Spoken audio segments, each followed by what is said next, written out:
अस्सलाम वालेकुम dear students, how are you people. Chemistry में हम पीरियोडिक टेबल के बारे में डिटेल में डिस्कस कर चुके हैं। पीरियोडिक टेबल की जितनी भी लॉन्ग फॉर्म उसकी है, उसके बाद पीरियड्स के बारे में, ग्रुप्स के बारे में, उसकी क्या क्या प्रॉपर्टीज़ हैं पीरियोडिक टेबल की, हमने किस तरह एलिमेंट्स को डिवाइड किया हुआ है, उसमें अरेंज किया हुआ है, वो सब कुछ हमने डिटेल में डिस्कस किया। और अभी जो हमारा नेक्स्ट टॉपिक है वो है पीरियोडिसिटी ऑफ प्रॉपर्टीज। जो मुख्तलिफ प्रॉपर्टीज़ हैं एलिमेंट की, वो किस तरह पीरियोडिक टेबल में चेंज होती हैं। इनका मीनिंग ये है, पीरियोडिसिटी ऑफ प्रॉपर्टीज़ का मीनिंग ये है कि डिफरेंट एलिमेंट्स के जो प्रॉपर्टीज़ हैं वो पीरियोडिक टेबल में किस रिदम में या किस ऑर्डर में चेंज होती हैं, किस तरह चेंज होती हैं, हम ये डिस्कस करेंगे। ठीक है, तो सबसे पहला जो आपका टॉपिक है वो है atomic size and atomic radius. Atomic size and atomic radius is our first topic. तो इसमें देखें व्हाट इज, सबसे पहले तो ये आपको idea what is atomic size and what is atomic radius. Atomic size ये है कि आपके पास देखें एटॉमिक साइज आप सिंपल मेजर तो नहीं कर सकते। फॉर एग्जांपल मैं आपको कहता हूँ कि जी एक एप्पल पड़ा हुआ है, उसका साइज़ क्या था, वो तो हम मेजर कर लेंगे, मुख्तलिफ इंस्ट्रूमेंट हमारे पास है मेजरिंग, या किसी भी और चीज़ का साइज़ इस तरह जो विजिबल है आपको सॉलिड फॉर्म में, हम उसका साइज़ तो मेजर कर लें। लेकिन जो एटम्स होते हैं ये विजिबल तो नहीं है, नंबर 1 पे तो हमें नज़र नहीं आते, नंबर 2 पे ये हम इसे इलेक्ट्रॉन माइक्रोस्कोप से देखते हैं, ये फिर भी बहुत स्मॉल होते हैं, बहुत से स्मॉलेस्ट पार्टिकल हैं ये, मिलकर बहुत स्मॉल होते हैं, बहुत छोटे हैं। और वहाँ पे हम कौन सा स्केल यूज़ करेंगे इनकी साइज़ मेजर करने के लिए, लिहाजा इनका साइज़ डायरेक्ट मेजर करना हमारे लिए मुमकिन नहीं है, पॉसिबल ही नहीं है। साइज़ डायरेक्ट आप किसी भी एटम का मेजर नहीं कर सकते हैं, एटॉमिक साइज़ डायरेक्ट मेजर नहीं किया जा सकता। लेकिन कुछ टेक्निक्स हैं हमारे पास, जिनमें से एक फॉर एग्जांपल है एक्स-रेज टेक्निक। हम उसमें करते क्या हैं कि आपके पास दो एलिमेंट्स हैं, मुख्तलिफ दो एटम्स हैं, फॉर एग्जांपल उन्होंने आपस में बॉन्ड बनाया हुआ है। फॉर एग्जांपल दो कार्बन एटम है, जिस तरह मैंने ये शो किए, ये भी एक कार्बन एटम है, ये भी एक कार्बन एटम है। दो कार्बन एटम्स में आपस में बॉन्ड बनाया हुआ है। बॉन्ड कब बनता है, यानी कि इसका सेंटर और इसके सेंटर में, ये देखें दोनों एटम्स के सेंटर में मिलके एक बॉन्ड बना दिया। ओके, बॉन्ड बना दिया तो हम क्या करते हैं कि इन दोनों सेंटर्स के, एक एटम है पहला ये वाला और दूसरा एटम ये वाला, इन दोनों का सेंटर का आपस में जो डिस्टेंस है वो मेजर कर लेंगे। इसके सेंटर से लेके इसके सेंटर तक जो डिस्टेंस है, फॉर एग्जांपल कार्बन के केस में ये कार्बन एटम है 154 pm पिकोमीटर, मीन कि दोनों के सेंटर्स के दरमियान जो डिस्टेंस है वो कितना है 154 पिकोमीटर pm। तो इसका अगर हाफ लें हम, यानी कि ये टोटल का आ जाएगा इसके सेंटर से लेके इसके सेंटर तक ओवरऑल दोनों का, यानी कि ये ओवरऑल इसका डायमीटर आ जाएगा। फॉर एग्जांपल एक का अगर हम लें तो इसका अगर हाफ कर लें, 154 का हाफ कर लें तो ये क्या आ जाएगा 77 picometer, which is the radius of one atom. 77 क्या आ जाएगा, एक एटम का रेडियस आ जाएगा। मीन कि डायरेक्ट आप मेजर नहीं कर सकते किसी भी एटम का साइज। हम क्या करते हैं कि दो बॉन्डेड एटम्स के दरमियान डिस्टेंस मेजर कर लेते हैं एक्स रेज के जरिए या मुख्तलिफ बाकी टेक्निक्स के जरिए, और फिर उस डिस्टेंस का हम हाफ कर लेते हैं। हाफ, इसकी डेफिनेशन भी यही है एटॉमिक रेडियस की, half of the distance between the nuclei of two bonded atoms is referred as the atomic radius of the atom. यानी कि डिस्टेंस जो आप उसका बॉन्डेड एटम्स हैं, दो न्यूक्लियाई, यहाँ पे न्यूक्लियाई का वर्ड आया, न्यूक्लियाई कहते हैं न्यूक्लियस का जमा। सिंपल, अगर एक न्यूक्लियस है उसे हम न्यूक्लियस कहते हैं, अगर दो या उससे ज्यादा न्यूक्लियस आ जाए हम उनको क्या कहते हैं, फिर न्यूक्लियाई कह देते हैं। ओके, तो दो मुख्तलिफ न्यूक्लियाइज हैं एक ही एटम के, एक एटम है फॉर एग्जांपल कार्बन, उसके दो न्यूक्लियाई हैं, उन दोनों के दरमियान बॉन्ड बना हुआ है, उन दोनों के दरमियान, उनके सेंटर्स के दरमियान जो डिस्टेंस है वो है 154, इसका हाफ कर लें तो वो 77 आ जाएगा। This is the atomic radius of carbon atom. समझ आई बात की कुछ, मीन के दोनों के सेंटर्स के दरमियान जितना डिस्टेंस होगा उसका हाफ कर लेंगे तो एक एटम का आपके पास क्या आ जाएगा, डायामीटर, उसका रेडियस आ जाएगा, सॉरी। ठीक है, इस तरह हम एक एटम का रेडियस निकाल सकते हैं।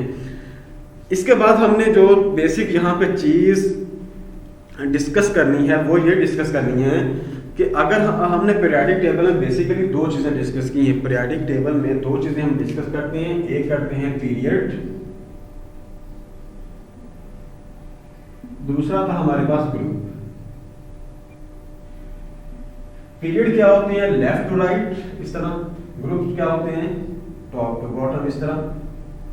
हमने डिस्कस यहाँ पे स्टूडेंट्स ये चीज करनी है कि जो एटॉमिक साइज है, एटॉमिक साइज या एटॉमिक रेडियस किसी भी एटम का, किसी भी एलिमेंट का, ये पीरियोडिक टेबल में इसका क्या ऑर्डर है। पीरियोडिक टेबल में ऑर्डर का मीनिंग कि अगर हम पीरियड की बात करें तो ये चीज़ for example atomic radius left to right अगर हम जाएं ये इंक्रीज होगा या डिक्रीज होगा, हमने ये डिस्कस करना है। अगर इंक्रीज होगा तो क्यों इंक्रीज होगा, अगर डिक्रीज होगा तो क्यों डिक्रीज होगा। ओके, आफ्टर दैट यही चीज फिर हम ग्रुप्स में भी डिस्कस करेंगे एटॉमिक रेडियस को। फॉर एग्जांपल कि ये ग्रुप में इंक्रीज होगा या डिक्रीज होगा, अगर इंक्रीज हो रहा है एटॉमिक रेडियस ग्रुप में तो क्यों इंक्रीज हो रहा है, और डिक्रीज हो रहा है तो क्यों डिक्रीज हो रहा है। ओके, सबसे पहले देखें जब हम एक ग्रुप की पीरियड की बात करते हैं एटॉमिक रेडियस में, एक पीरियड में जब आप लेफ्ट टू राइट जाएंगे तो एटॉमिक रेडियस डिक्रीज होता है। क्या होता है, एटॉमिक रेडियस डिक्रीज होता है।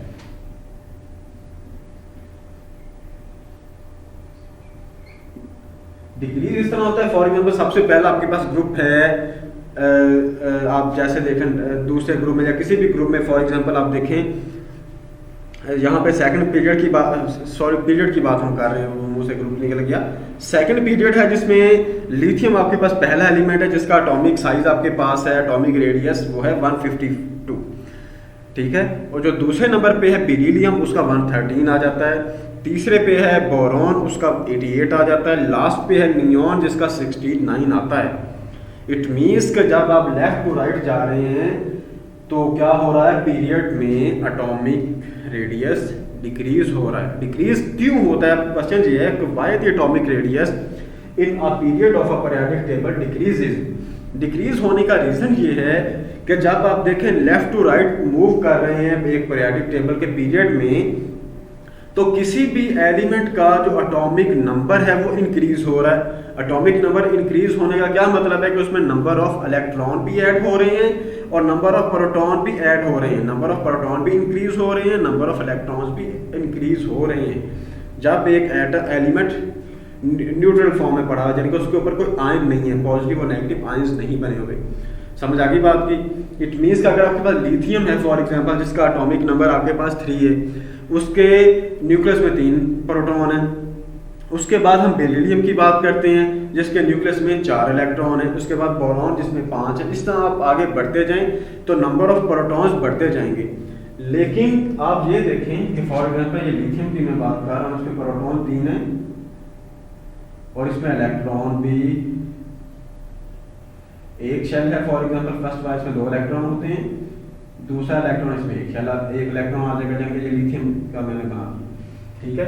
लिथियम का अगर एटम की बात कर रहे हैं उसमें न्यूक्लियस में 3 आपके पास प्रोटॉन हैं और 3 ही उसके पास इलेक्ट्रॉन्स हैं। लेकिन जब इसके नेक्स्ट हम जाते हैं बोरॉन के पास, बोरॉन की जब आप बात करें, बोरॉन के पास यहाँ पे अब इसमें देखिए शेल टोटल कितने हैं। लिथियम में शेल आपके पास है 2 shell, first shell second shell, okay, shell इसमें 2 हैं।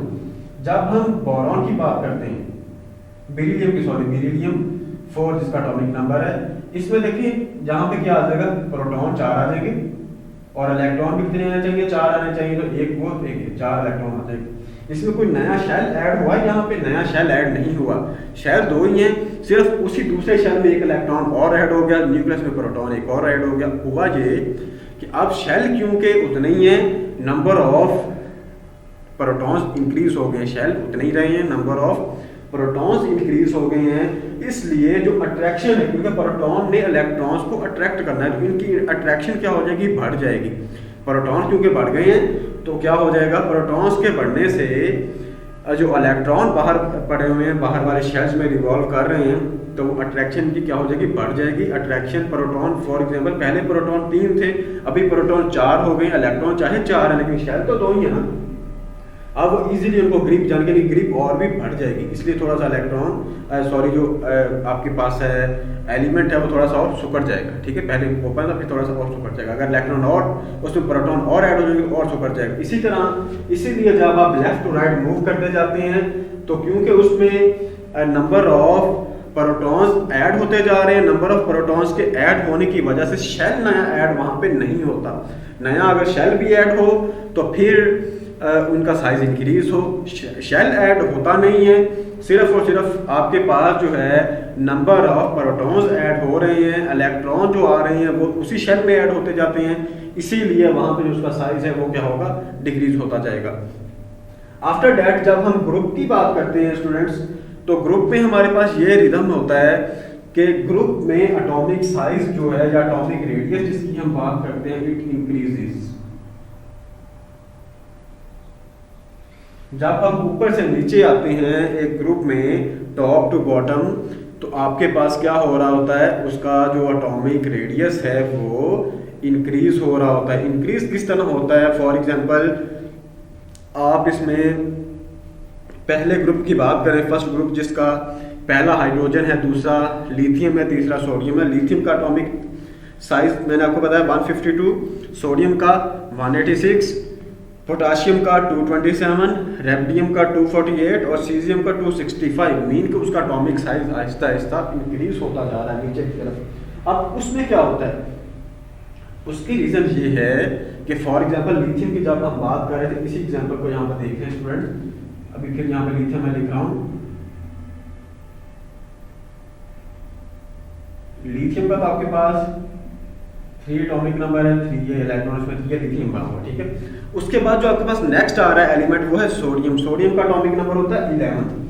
आपने दोनों में डिफरेंस देखना है, सोडियम इसका 11 है, इसका यहाँ पे देखें प्रोटॉन टोटल है 11 ही, और इसमें ये पहले शेल में कितने इलेक्ट्रॉन आ जाएंगे, 2 इलेक्ट्रॉन्स, दूसरे में कितने आएंगे, दूसरे में मैक्सिमम और मैक्सिमम 8 इलेक्ट्रॉन आ सकते हैं। कितने इलेक्ट्रॉन आ सकते हैं, मैक्सिमम 8 इलेक्ट्रॉन्स। 8 से ज़्यादा इलेक्ट्रॉन दूसरे शेल में नहीं आते, 8 इसमें रख लें।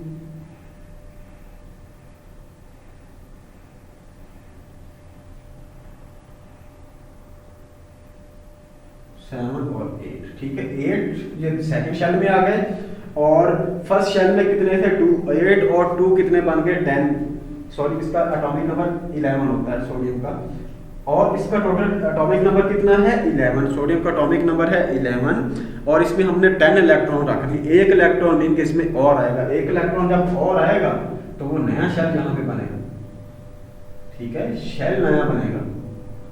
देखिए, क्योंकि फर्स्ट में मैक्सिमम 2 आ सकते हैं, तीसरा इलेक्ट्रॉन फर्स्ट में ऐड हम नहीं कर सकते, सेकंड में मैक्सिमम 8 इलेक्ट्रॉन ऐड किए जा सकते हैं, 9th वाला इलेक्ट्रॉन इसमें ऐड नहीं कर सकते।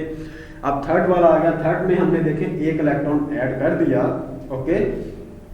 इट मीन्स कि हमने क्या किया, पहले लिथियम था, लिथियम के नीचे आपके पास आ रहा सोडियम। फर्स्ट ग्रुप आप पीरियोडिक टेबल देख लें, पीरियोडिक टेबल मैंने यहाँ पे आपको बहुत अच्छा डिटेल में समझा दिया था। आप लिथियम के जो नीचे एलिमेंट है वो है सोडियम। लिथियम का एटॉमिक नंबर 3 है, सोडियम का एटॉमिक नंबर 11 है। आप 11 वाले में देखें क्या हो रहा है, एक शेल नया ऐड हो गया। इसमें पहले 2 शेल थे, इसमें कितने बन गए, 3 शेल। जब उसमें शेल ही इंक्रीज हो गया एक, तो उसका ऑटोमेटिक जो साइज है पहले से ज़्यादा हो जाएगा, ओके। क्यों कि उसमें शेल ऐड हो रहा है। शेल ऐड होने की वजह से क्या हो रहा है, एक तो उनमें एक नया शेल ऐड हो गया है, इट मीन्स कि उसका साइज ऑटोमेटिकली इंक्रीज हो जाएगा। इसकी एक और रीज़न भी है, वो ये है कि अब क्योंकि शेल इंक्रीज हो गया है, एक तो दूसरे के दरमियान डिस्टेंस बढ़ गया है, ये प्रोटॉन्स हैं इनके दरमियान, इस इलेक्ट्रॉन पे इनके दरमियान डिस्टेंस क्योंकि ज़्यादा हो गया थोड़ा सा पहले की निस्बत। इन पे देखें ये ज़्यादा करीब थे इनके, और ये वाला इलेक्ट्रॉन थोड़ा सा और ज़्यादा दूर हो गया। इट मीन्स कि जो प्रोटॉन्स की ग्रिप है बाहर वाले बैलेंस इलेक्ट्रॉन्स पे, वो क्या हो जाएगी, थोड़ी सी कम हो जाएगी, इसलिए वो थोड़ा सा और एक्सपेंड हो जाएगी, ठीक है। जिस तरह क्लास में स्टूडेंट्स होते हैं जो फ्रंट पे बैठे हुए हैं करीब, उन पे टीचर की ग्रिप ज़्यादा होती है, इसलिए वो शरारतें वगैरह उल्टी हरकतें नहीं करते, उन्हें पता है वरना इधर से ना पढ़ भी सकती है, मार भी पड़ सकती है, या कोई डांट भी पड़ सकती है। लेकिन जो लास्ट रोज पे बैठे होते हैं स्टूडेंट्स, वो थोड़े से ढीले डाले होते हैं, उन्हें पता है कि टीचर ने यहाँ पे कब आना, दूर ही है। तो यही यहाँ पे है कि जब आपके पास जो करीब वाले इलेक्ट्रॉन्स थे जितने, इन पे ग्रिप न्यूक्लियस की ज़्यादा होती है, लेकिन जो दूर वाले इलेक्ट्रॉन्स है ये, इन पे ग्रिप क्या होती जाती है, आहिस्ता आहिस्ता कम होती जाती है, ठीक है। ये आपके पास है ओवरऑल क्या चीज़ जिसे हम कहते हैं एटॉमिक रेडियस का ट्रेंड पीरियड्स और ग्रुप्स में, ठीक है। आई थिंक कि इनकी समझ आ गई होगी, इसमें कोई प्रॉब्लम ये मेरा नहीं ख्याल कि अभी होनी चाहिए, अगर होगी तो आप कमेंट में वो डिस्कस कर सकते हैं। जो स्टूडेंट्स इसके साथ ही हमारा जो नेक्स्ट टॉपिक है वो है शील्डिंग इफेक्ट। शील्डिंग इफेक्ट क्या है? शील्डिंग इफेक्ट हमने डिस्कस यहाँ पे कर लिया थोड़ा बहुत, लेकिन मैंने उसको आपको उसका नाम नहीं बताया था कि ये कौन सा इफेक्ट जिसकी हम बात कर रहे हैं, क्योंकि वो नेक्स्ट टॉपिक था। अभी उसको भी साथ देख लें। शील्डिंग इफेक्ट क्या चीज़ है कि जनरल आप देखें, जिस तरह हमने वो पिछले में डिस्कस की बात, एग्जाम्पल मैंने आपको दी थी लिथियम। फॉर एग्जाम्पल आपके पास है लिथियम एटॉमिक नंबर 3, इसमें आपके पास 3 प्रोटॉन्स हैं और 3 ही इलेक्ट्रॉन्स होते हैं। इलेक्ट्रॉन्स, 1 इलेक्ट्रॉन, 2 इलेक्ट्रॉन और 3 इलेक्ट्रॉन, ठीक है। ये हमारे पास इसमें 2 शेल्स हैं। 2 शेल होने की वजह से इसमें टोटल आपके पास 3 इलेक्ट्रॉन है, क्योंकि 3 इलेक्ट्रॉन फर्स्ट में सिर्फ 2 आने हैं, सेकंड वाले में फिर 1 इलेक्ट्रॉन उधर आ जाएगा। इसके बाद जब आप बात करते हैं सोडियम की, सोडियम का एटॉमिक नंबर है 11। इसके न्यूक्लियस में आपके पास क्या आ जाएंगे? सॉरी, प्रोटॉन 11 और फर्स्ट शेल में आपके पास कितने इलेक्ट्रॉन आएंगे? 2। सेकंड में कितने आएंगे? सेकंड में टोटल 8।